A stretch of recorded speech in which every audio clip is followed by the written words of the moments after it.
Hey everyone, this is Cindy. It is March 5th, 2026. We are at an open door, and this is the hour we call Finding Truth Everywhere, where we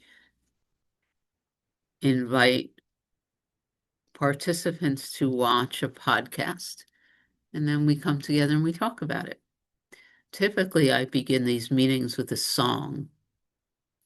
I am inspired instead to play a clip from what we listened to this week, which is Accessing the Upper Room with Tammy from Sounds True and Paul Selleck and the Guides. And at around the 45-minute mark, Tammy asked him about a more global how to relative to how to be with the fear and everything going on in these times. And though Melanie sent us or whatever, I got the Sounds True audio clip. I found it on YouTube so we could all watch Paul as he channels the guides in response to how to be with the fear.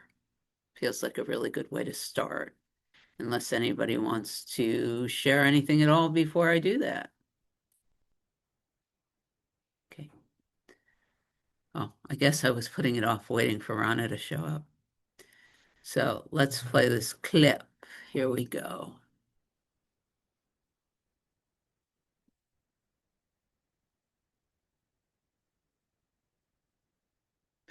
I want to make sure that I'm bringing this invitation to the people who are tuning in and to this time that we're in. Good. So how does everybody begin to what? Trust? Yeah, open our hearts and trust and let go of our defendedness against divine union. Let me go to that. Know that it is expressing even when it does not appear as present. It's configured. It is configured even in the ash of the fire. The divine is present in the fire. The divine is present in the fire, and the structure that was the fire, and now the ash, and now the ash. When you understand the very simple idea that the source of all things must be present in, of, and with all things, you begin to release the need to decide and to decree what is of source and what cannot be. The temptation to decide what cannot be or should not be of, in, or with source must be replaced by the awareness that the source of all things, which doesn't mean the intention behind an act or a thing, is God, but the source of the thing itself, what creates the thing as present in form, is source. When you begin to trust, then underline the word trust, that the source of all things is present even when it appears obscured or denied or refuted, you will actually have the ability to reclaim what you see in the light. Now understand what this means. You perceive the clouds, you forget that the sun is behind the clouds. When you know or realize the sun behind the clouds will indeed disperse. When you understand that the clouds themselves are also an expression of source, you will actually have a different relationship with the idea of cloud. To understand that the temptation in these times, collective times, is to refute divine action, is to deny the presence of God amidst the chaos, would be to miss the opportunity to realize, which means know, that the source of the chaos is the magnitude of change that humanity is now facing. Because the time has come for humanity to re-know itself beyond separation. The claims of separation that you perceive around you, depicted in all ways, must be understood as evidential of change, but the action that propels the change is still present in a high way. To re-know what you see in source or of source is to re-know the landscape. The common field that you operate in is a landscape. You all do need to understand that the energetic fields that you hold are in co-resonance or alignment with everything that you see. This does not mean that you created these things personally. It does mean that there is an aspect of each of you that is confirming the evidence of what you see. To confirm the evidence of what you see is, in fact, to concretize it and make it so. To re-know a thing in source is to reclaim the thing outside of the field of separation that you have accrued, period. And that was dense. Sorry, that was a dense answer, but that's what.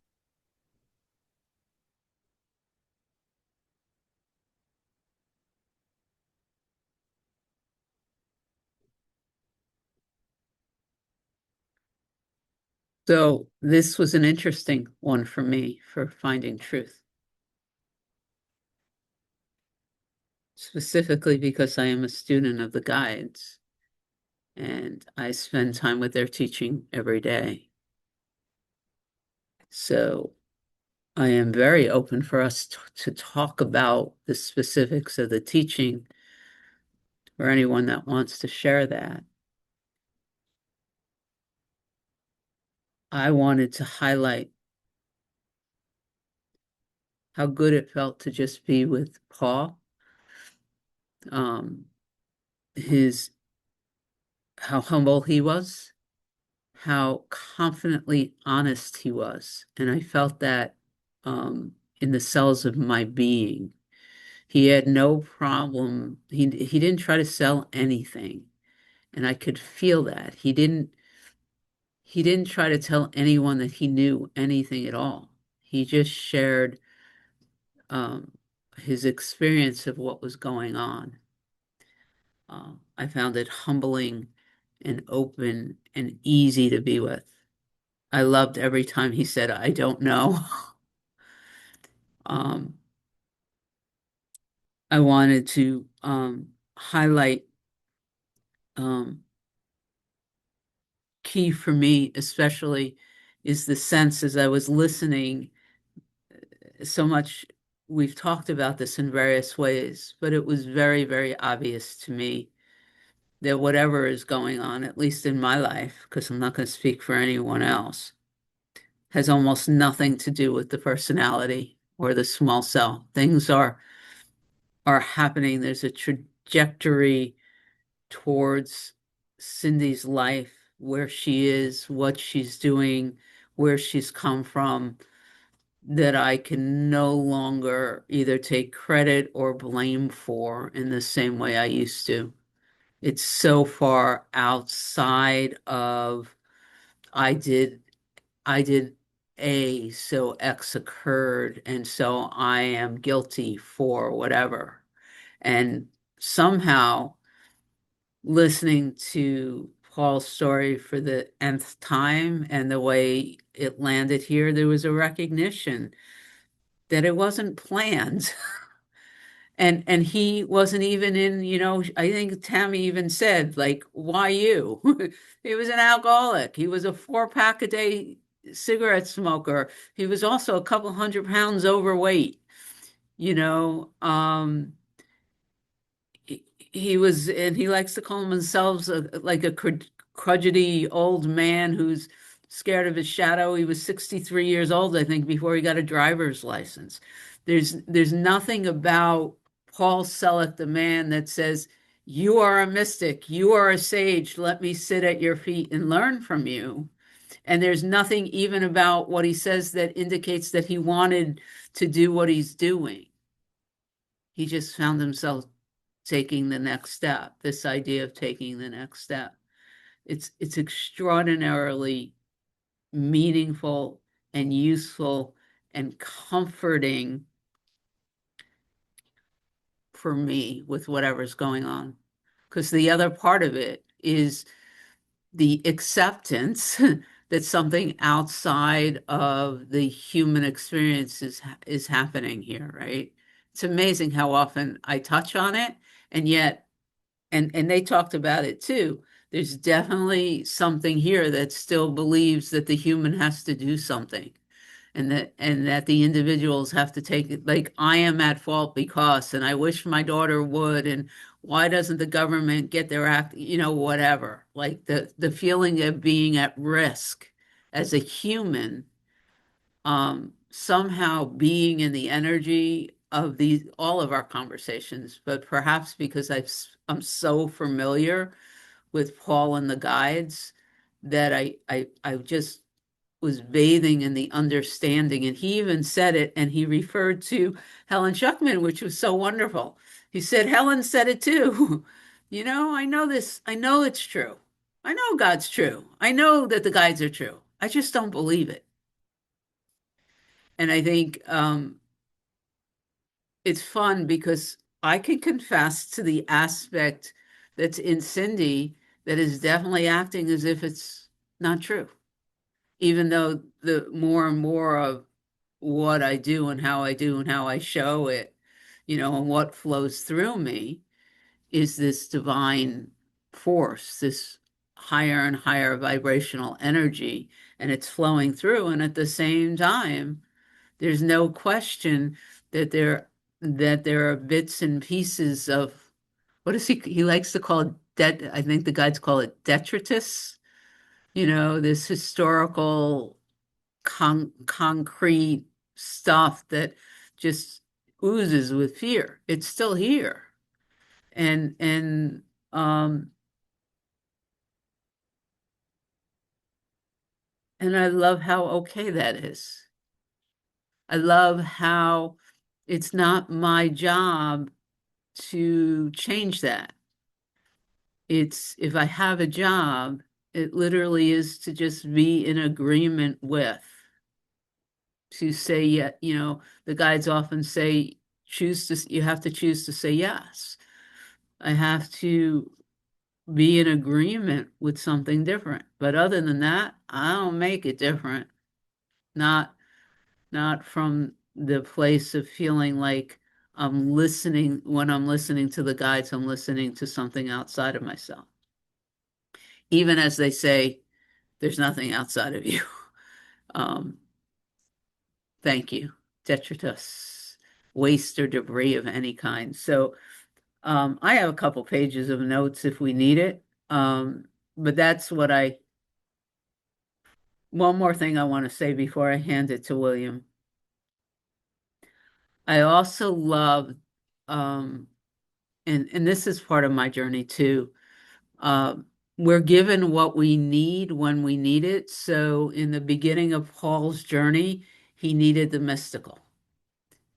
It was important that he had visual evidence that something was going on. So he called them the firefly lights and the sense of blueness, and people were passing out in his meetings, and you could really, like, there was all this mystical and magical stuff. And he sees it as something that was needed to keep him going. And at the same time, he also clearly pointed to the trap believing that he separate from was doing anything, the egoic trap of allowing any of what we're doing to make us feel special. The truth is, if consciousness is all there is, being one with it is the most natural thing in the world. And it doesn't make us more or less important than anything else. And so I very much appreciate that pointing, and I'd like to hear it just a trillion more times. So with that, William, your hand is up. Yeah, thank you, Cindy, for just kind of. It feels like somebody's trying to rock me to sleep, and I just got through listening to Paul Levy and being interviewed by Pam Gordon, and again I found an appreciation for how many different sources the open door brings forth, and I just love being exposed to all these. So I just have such a wonderful feeling listening to the quantum physics discussion. Oh, and I just see such a dream inside. The quotes, the act of observation is creative. It's not passive. Well, but hearing him describe this Tibetan monk, a Buddhist, that it's like be the change, the whole world situation, that we're really having a collective dream, and we're conjuring this all up together. And I just feel that. I feel that when I'm in that dream, it feels far different than when I'm imagining I'm outside there in the world, in the field of bombs and whatever's going on out there. That this inner world of that we're observing. But even like Adyashanti saying, being aware and witnessing, that's really not the truth. It's because that's the ego that we get caught up in observing and witnessing. There's a difference how I use awareness, and I'm seeing, oh, but when I'm being, I'm not doing it. And I think that's the difference. The whole dream is something that we're creating with our attention. And it's like, I just feel so relaxing that, and it's really looking in a direction of what we are creating, because we are just projecting this world out there full of fear, and we find the evidence, and it's a self-generating, confirming loop that we're so innocently doing. And I just love it. I just feel so free. I feel so free right now. I can't explain all of it. I don't need to. And yet I just keep looking and looking. And just that's the power of that kind of being. Be the change that I want. And my wife and I are talking about, oh man, we're not as generous as we would like to be. No, I can't say that we're afraid to be. Well, be the change, be the change, be this, the power of, I've never felt such power from the way he talks in the quantum physics, that it's really not a passive thing. Our observation is a very active, that we are creating and then finding evidence and then justifying it. So, and then how we all are doing that together. Oh, I'm not explaining the way how, but the way I listen to it, it's so clear, so simple, so straightforward, so clear. And so let me finish maybe with this. It's that hidden within the darkness is the light.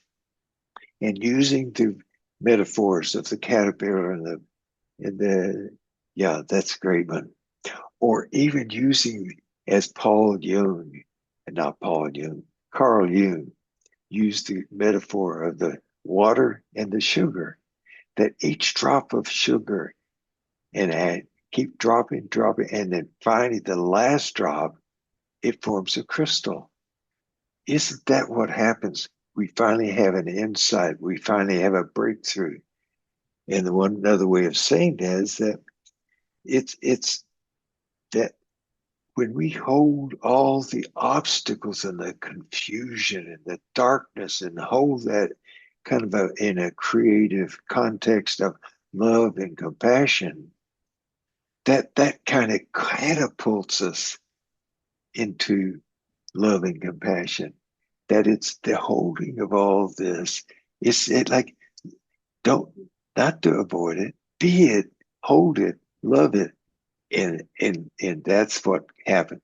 So the world, it's, yeah, there's a lot of chaos that I've created that we all are conjuring up together.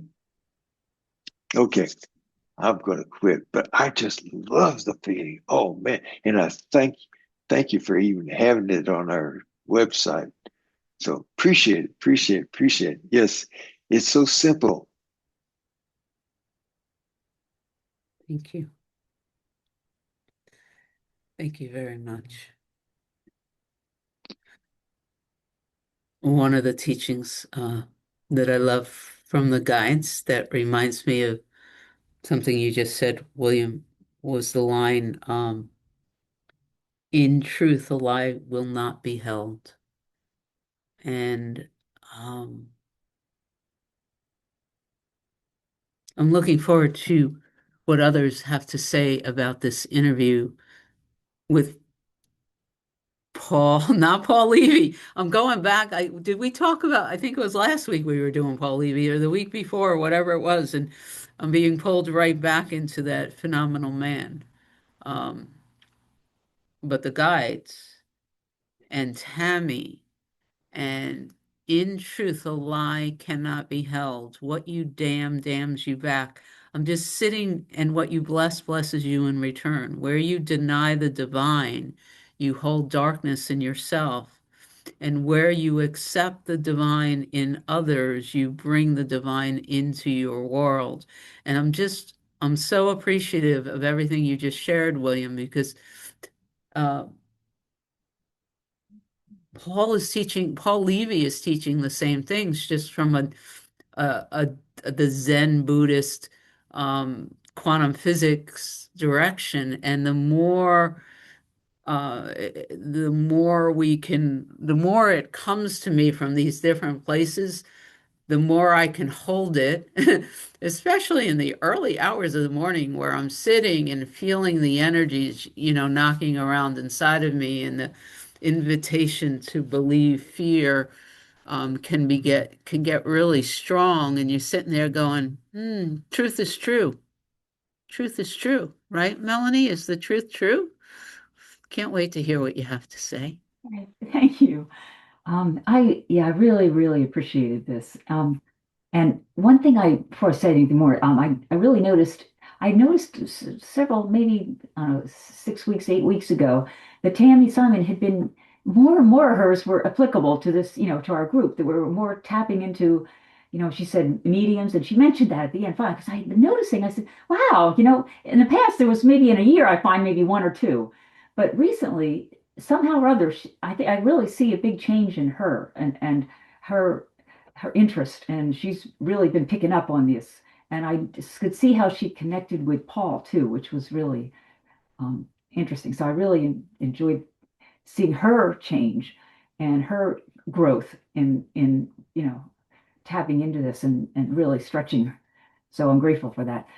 And I am just so grateful for the upper room, and there's the different words, I'm in the upper room, I have come, I have come, I have come, and I am in God, I am of God, I am with God, because I have been using that. There's been a lot going on, so I've been just checking in now throughout the day, like, where am I? Am I in the common field, or am I in the upper room? And it's just been a wonderful pointer to me to check in. What's my vibration here? Am I getting, I'm feeling negative energy, or wait a minute, let me check in. And I'm not. I am in I can be in the upper room any moment, because it's where my true self is always. So it was so, I've just been using this so much. So just his simple sentences just reaffirms constantly the truth. And that's just been just so helpful.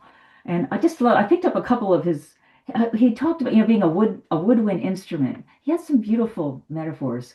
I just love that, being played. And, we all feel that, being played, life is just playing us. And another one was, I have to hear it. Oh, he said like that we are living in a museum. I thought that was a cute, interesting analogy. We're living in a museum of the past, past beliefs and a legacy of our conditioning and everything. And just the concept of living in a museum, it kind of propels you to, wake up and, move out of that, move out of the museum and, experience now, go with me now. Um, uh, and let's see, you mentioned so many, and his general, I just love rehearing, all of the guides' insights. Let me see what else. Um, Fear, and how the fear pollutes the field. Yeah, he made it just so clear. And about elect, she picked up on that about elect, saying yes. I like that. Just say yes. It just kind of shifts you. And let me, and then about the opportunity, that all the chaos is really pointing to opportunity. And it gives a whole nother way of viewing everything that's going on around us. He talked about COVID and how things so entrenched, how that caused such change actually when you look back over it. And so we can see, looking for, and I can see how Paul's looking, he's been able to now have a much longer perspective of his whole life and his understanding. And I see his maturity now is really wonderful. And, and seeing the the importance of humanity as a whole is ready to move to a higher dimension, and the divine union and the possibility of divine union while still in form. So that was very positive. So anyway, I'm just grateful. Those are just some of the highlights that I picked up, but it was really a wonderful experience. So thank you, Cindy. Thank you. And Rana, I don't know if you noticed, I made you co-host. Even though I have two different internet providers, my internet's going in and out. I don't know if you notice, I keep freezing. So just in case I'm not here to stop the recording. Oh, and just a Well, that question. might be go ahead, Mel. Sorry. Has anybody read Divine Union? Has anybody gotten that book? I've started it. I Yeah. own it. I'm 70 some odd pages in. I'm like not able to read more than a page a day at the moment, which is interesting for me. Yeah. Well, it's also when we when we listen to him on Mondays, is it Monday? Yes. Oh, yeah, okay. Is that his new book that's going to be coming out, what we're listening to? The Upper Room? I can tell you that his new book has already been channeled. The Upper Room has already been channeled. We've listened to some of it. It was channeled during the summer. Oh, But often a lot of it was done while he was in Italy, and he was traveling around Europe, but parts of it we've listened to over the summer, but it's already done. And my understanding is Divine Union is a precursor to the Upper Room. Divine Union is really the introduction to I am in God, I am of God, I am with God. And then the book that was channeled this last summer, is more of the beginning of a real, this is how you use this work. And what's interesting is that the new kind of 5-week process, which the replay is not available yet, so I haven't listened to yet, is called application of, it's the first time I've ever seen any of these things labeled in a way of saying that this is how we would like you to use this work. So they're getting more specific on how to be in the world in this period of time to be of greater service. So thank you. thank you. They have not actively started their 15th book yet, but who knows? Who else is going to share? Please, Rana. I will share to say hello and I love you. But that is not all. The more I listen to Paul, the more I'm falling in love, really. And I've had some really interesting things come up this week where, I love to practice the pause, but the pause has now turned into the attunement, right? And I love how at the end, when she kind of asked for him to give us something to leave with, right? And he says, me? And she's like, well, you or the guys, And what was dropped into was just that beautiful thing that we've been hearing over and over and over. I am in God, I am of God, I am with God, and just the whole thing of it. And that's what I've been doing in times of disturbance. Somebody showed up in my sphere of things that was part of a disturbance 10 years ago when I first found the course, and I used the lesson, I give everything I see all the meaning it has for me, right? And then the situation kind of calmed down and the book went on the shelf. And it was so interesting because when I saw this person, I felt the contraction, but I'd been working on forgiveness with this certain situation for a long time. And anytime this person kind of floated up into my experience, I would bless them, you know, send love, willing to forgive, willing to let this go. And so the minute I see this person on another meeting I'm in, I go into that, you know, I shut my video off, I put my hand and I do that. And I am not kidding you. 2 seconds later, my phone lights up with a text and it says, Rana, is this still your number? And it was this person. And so then I got the opportunity to watch all the thoughts come up about why is this person texting me? You know? And it was so interesting because there were no big ahas or anything in the world that I can tell you about, whatever. It was just, I said yes. And there was a brief back and forth about something technical, you know, it wasn't anything. The mind did say, though, which was really interesting, oh, I bet they're going to apologize to you. And I laughed. Oh, did I laugh? But what's been interesting is like as I look at the deeper cobweb, you know, deeper corners with the little cobwebs of things, residual fears, things that were claimed in fear, and I have the willingness to reclaim. It's so interesting that things from the past are kind of popping up to be dealt with now. And this all happened this week while I was listening to this. And there's no accidents. So it's really great. I also appreciated what you shared at the beginning, the clip about trust. I enjoyed that part of the interview so much because I felt like it was speaking directly to me. You know, it was speaking directly to any human that was willing to listen. You know, we have so much in common. We are all so very much the same. You know, that same just basic idea that we are separate and alone and need to defend ourselves, you know. And that's starting to crack a little bit here, which is really great. So I'm glad to be here. Good to see you all. Thank you. Thank you. So I'm going to say this out loud, probably just for me. Well, probably for me, but it came up while I was listening to you. You know, I've read all the books.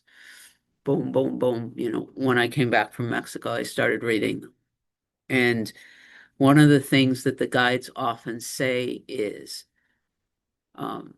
no matter where you are supposedly in linear time, what you're holding is a vibratory teaching, and it's for you now.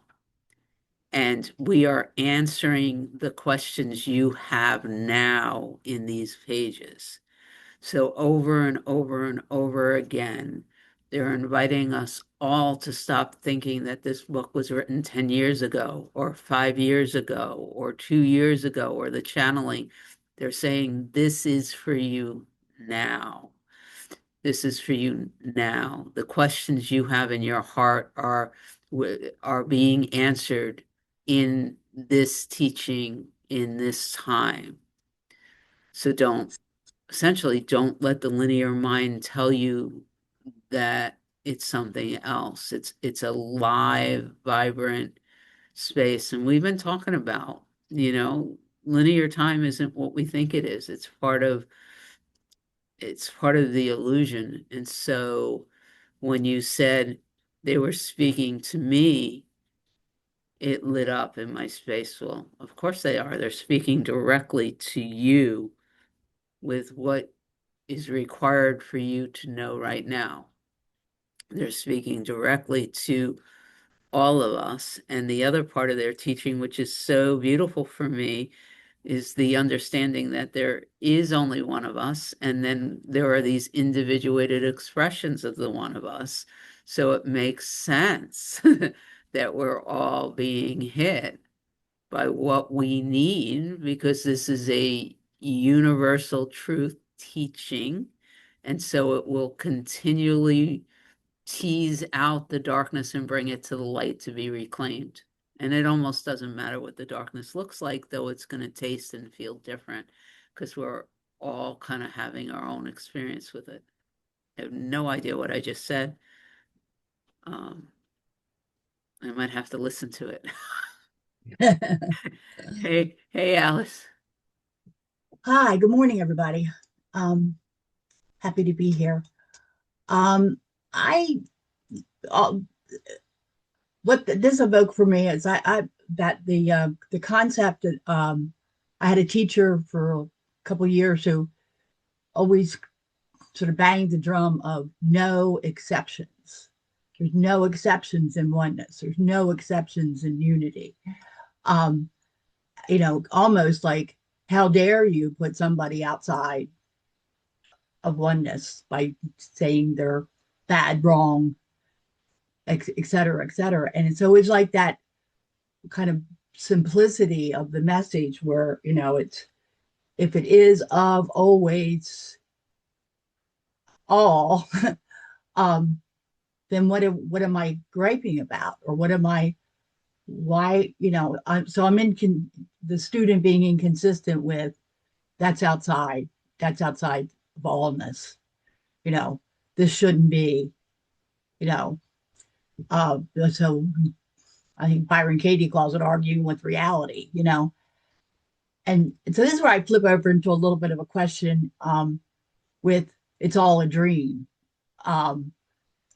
Because that somehow I translate that into like, okay, it takes me back into separation. Like, okay, I made it up. I'm fabricating through my perception and it's not even real. It's like, well, is it real or is it allness, or am I trying to make an exception? Because I don't like being in this experience, and I think Melanie talked about, and I think some like the medicine wheel and stuff is like the experiences, or we are the divine part of the divine unity, and we're having these experiences, in the east, in the west, in the wherever, and then but it's just like it's not me, it's not I don't know, but I'm trying to equate these two things, I guess, about experiential and the dream. Yeah. and no exceptions. So is it okay if I Yeah, please. I'm trying to remember how you put it. You said oh, man, you said something like, I can see that I'm not responding as if it's a dream and all oneness, or do you know how you put it? Like, I'm not a good course student because I don't accept. Do you know the words you used? I don't, but I is just that think the like, feel? that whole thing about never mind, it's just a dream, kind of like, So you're feeling yeah, you can I see how there's a part of you that is like, excuse my French, fuck this. I am a human person and this sucks and I want it to change and I'm not whatever it is. Like, I'm speaking for me. You're aware that I feel like I'm not getting there or something. It's not working, or I feel very separate and very pissed off, or whatever, right? Is that sort of what you're pointing to? I'm going to say occasionally, okay, Right. and, But that's, they're pointing to, it doesn't feel like a dream. I feel like I'm a me and I'm separate from, and right. So what I wanted to suggest is one of my favorite all-time quotes goes, a scale can't weigh itself. It's a quote from Muji. So you indicated that you were aware of how it feels like you're not getting it occasionally, or you're feeling separate, or it's getting too hard, or I want it to change, right? I'm aware of that. Can you see that? Yeah. Yeah. There is this aspect of you that's aware of that. Mhm. Sink into it for a moment. Don't answer right away. The part of you that's aware of the change, of wanting things to be different, does it want anything to be different?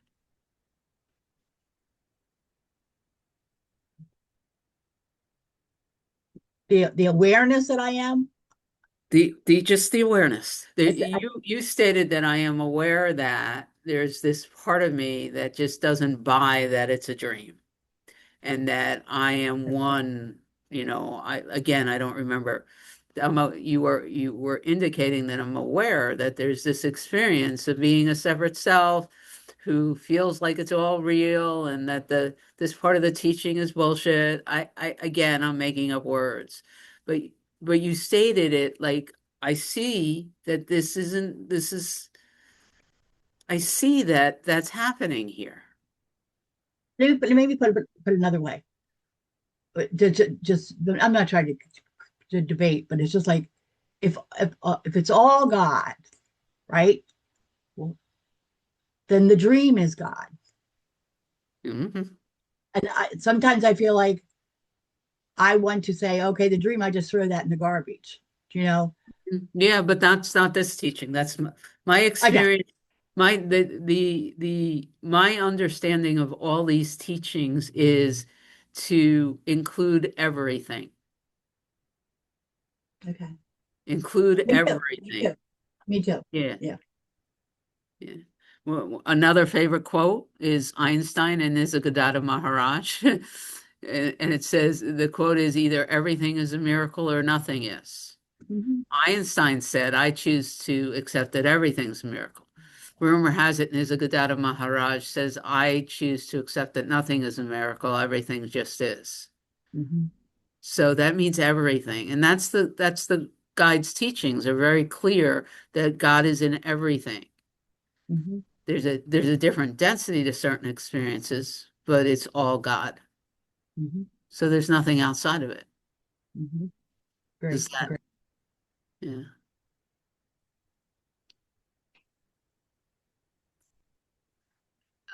Nadego, is it okay if I call on Amy first? Because something tells me that this is part of that conversation. I could be wrong, and then we'll call on you, if that's okay with you too, Amy. Well, yeah, it's either everything's a miracle or nothing's a miracle, right? Amy, it's all or nothing. It's not making So something better or the worse. the only thing that is universal is consciousness. Consciousness is a universal awareness. Everything else is content. And the content of experience is unlimited.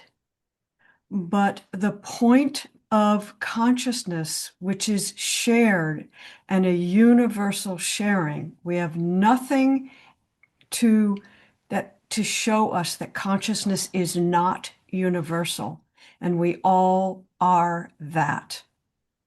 All of the content varies, but the consciousness itself isn't. It doesn't vary. It's the same for all of us. So Francis Lucille, in this paper that Jenny Beal just put out, which is a wonderful paper, likens it to the hub of a wheel. And so consciousness is the hub, the point, the now point, the point of the wheel. And then everything else around the wheel is changing and moving.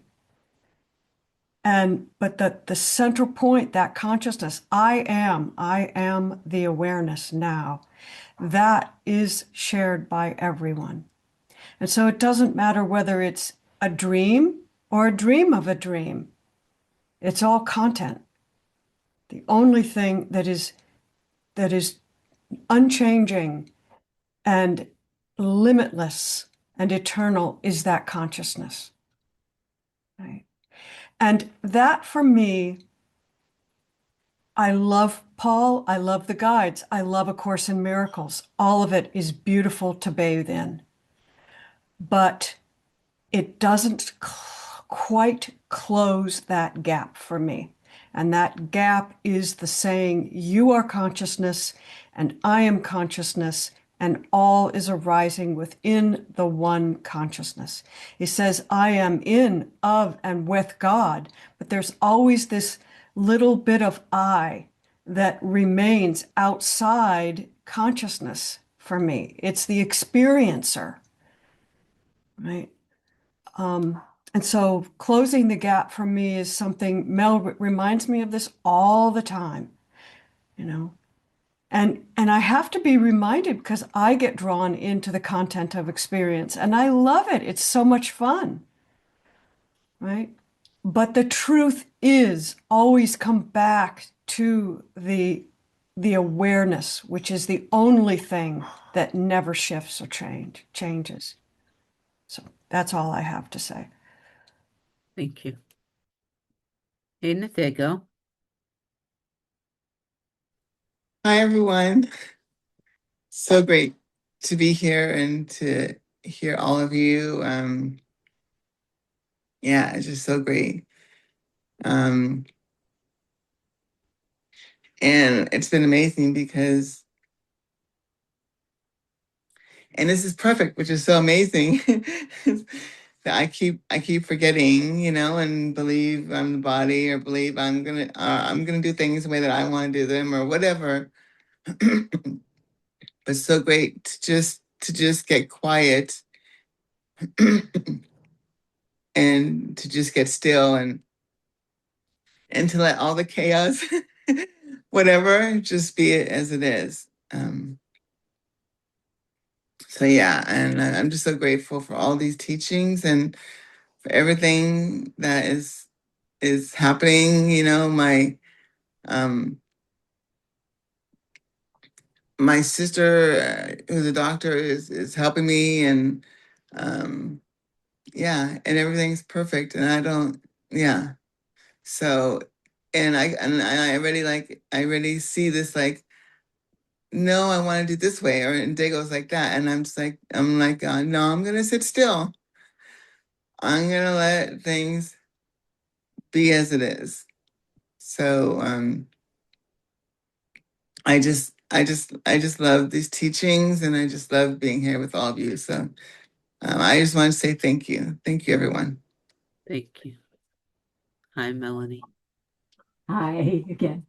I was just wanted to continue with Amy's discussion. And what I've noticed too with Paul, the lines, I am in God, I am of God, I am with God, does give a sense of I and God, like there's two separate entities there. So I now mentally, I kind of translate that I am in God. Paul talked about the sea of being. So I sense I am in God, I am that infinite sea of being. I am of God. I translate, so there is divine one. I am radiant light. I kind of use that radiant light. I am that's the what I that's the qualities of what I am. And then I'm with God. I use that as like I'm tuned, I'm attuned, the alignment, the sense of being aligned, of with as alignment, as tuned in, I'm tuned in and turned on by by be, and I'm this one being. So I kind of try to get take that sense of separation out of that and retranslate it, and that's helped me a lot too. Yeah, because I know exactly what you were pointing to, Amy. So thanks. I have a sense that by definition, every word is a separator.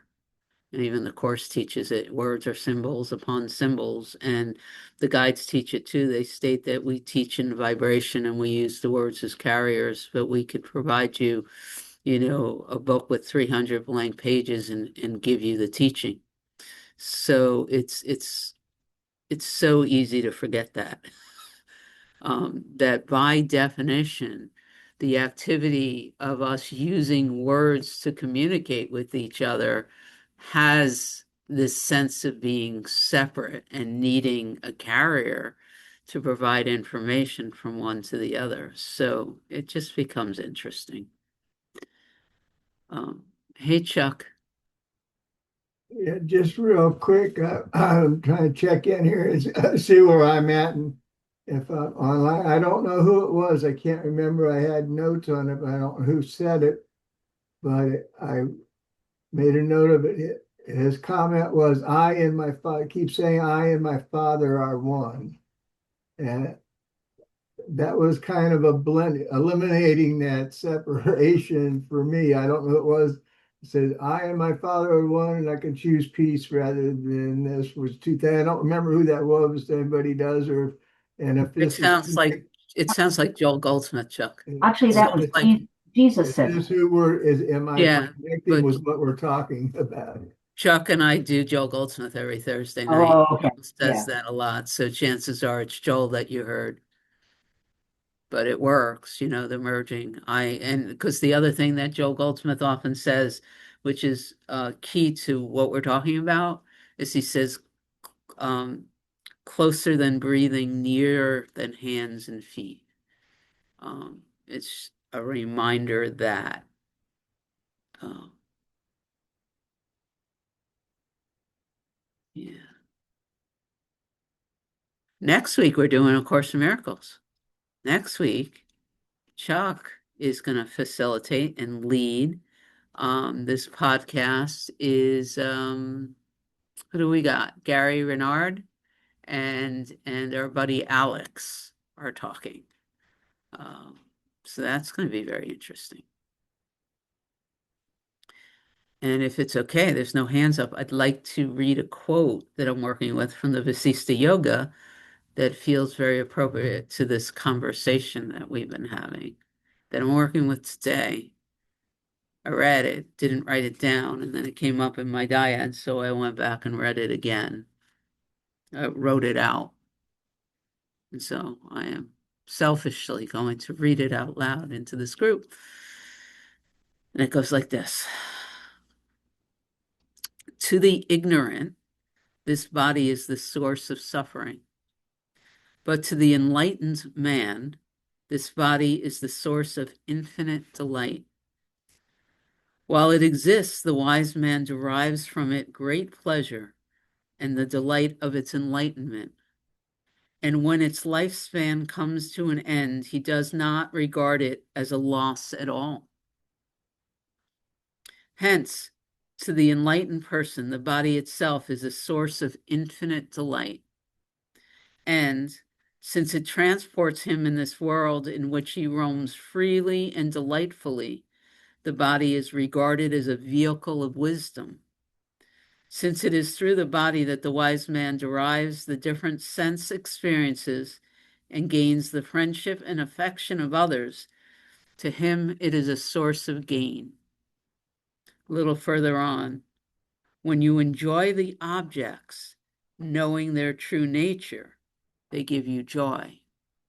And a little bit before this, when the sage who's doing the teaching was asked, because there was a story about what happened when this person fell into a dream. And he's like, why did these dream characters need to be enlightened too?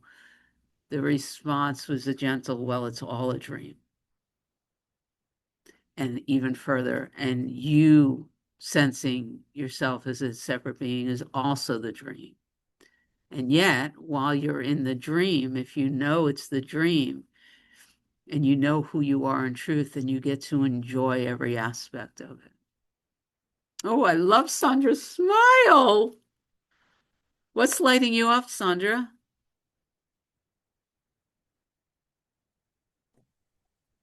Life is lighting me up. Being is lighting me up.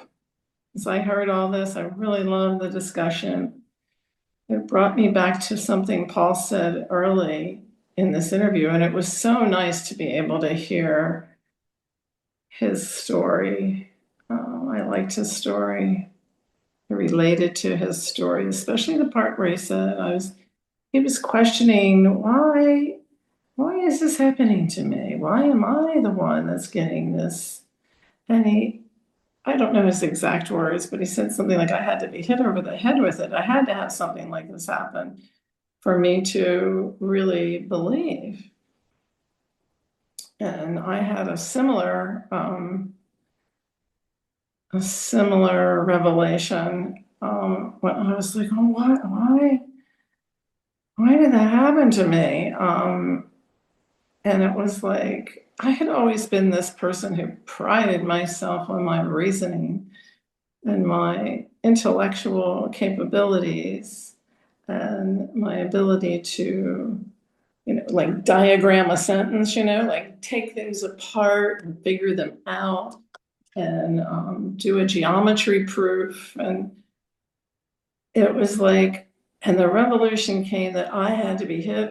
There was no way that I was going to ever wake up through reasoning or through the very ability that I thought I had. And the only way was for it to be a mystical experience, a really out of the ordinary, get my attention experience. And when he said that, and then he talked about the fireflies, I call them sparkles. I mean, you heard me use that word before. It's just, so I smiled because what you were reading was saying, I don't know why I smiled. Things just happen, but it's like I can rest. I no longer have to figure it out. I don't have to figure out what illusion means, what dream means, what the non-dual way says, or what the Course of Miracles says. It's just all one thing. And it's here to be enjoyed. That's what you were saying, basically. It's here. This is like precious time. So precious. Every little moment. Even when I'm like, I can't hear, it's okay. It's,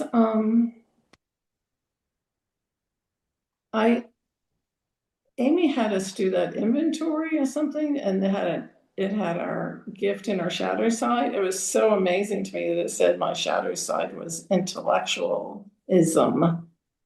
That was my downside. It flips it. It's like, I don't really, at one point I was a little tempted to jump into that discussion. And then I thought, I honestly don't care anymore. I really don't care.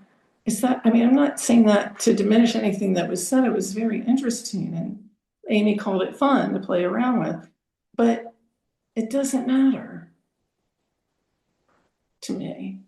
It really doesn't. It's just a love.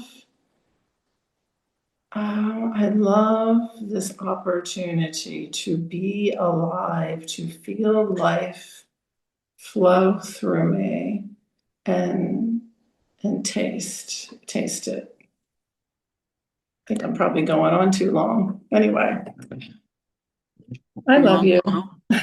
Long for what? Hey, Livy. Hey there. So just real quick, I just wanted to share a quick story about stories. And I remember when my nephew was 12 and I'd come back for a visit, and we were watching Jurassic Park. And this is how I was with movies. That movie came on and it grabbed me, and there was nothing else happening on the planet except what was happening with these dinosaurs and these people. And with the raptors got into the kitchen with the little kids and opened the door, I slapped my knee and looked at him and I said, okay, now that would never happen. And this little 12-year-old face looked up at me and said, well, actually, none of this would ever happen. And so I just remind myself of that, and I'm grateful that he gave me a tool to deal with. So just wanted to share that with y'all. I'm grateful I don't have to get sucked into the movie anymore. Fabulous. Thank you. Well, that's an hour, folks, or 59 and a half minutes, give or take. I love us. I'm going to stop now it's an hour. I'm going to stop the recording.